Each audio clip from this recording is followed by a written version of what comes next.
Mary Siametti lost her college-age son, 20-year-old Christian Siametti, from alcohol poisoning in 2015. My son died in the hospital when we found out that he had been binge drinking, and he died from alcohol poisoning, from the effects of alcohol poisoning.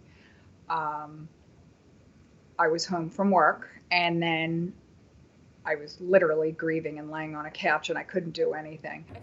Each year in the U.S., more than 1,800 college students between the ages of 18 and 24 die from alcohol-related injuries, including motor vehicle crashes, the National Survey on Drug Use and Health reports. Despite the potential risks, taking the edge off stress is why some students say they drink.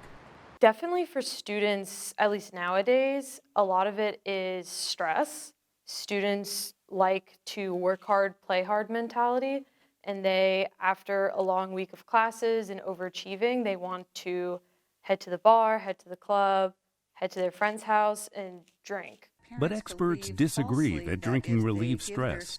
So there is a misperception. A lot of students will say that they drink to relieve stress, but in fact, the studies and the literature show that when students are drinking, it actually increases stress in their lives.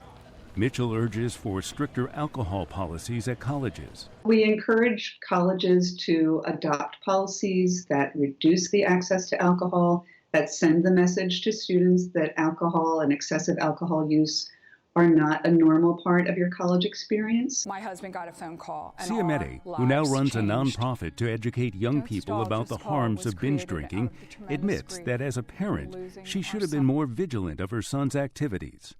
What I do believe is that as a parent, now, if anybody asks me, I say go into their rooms, go into their college dorm rooms, and go see what is in there. Now, looking back, I would do anything I could to get Christian back, and it's too late. But not too late for other parents to prevent the same thing that happened to Christian from happening to their child. For Sahar Majid, I'm Jim Bertel, VOA News.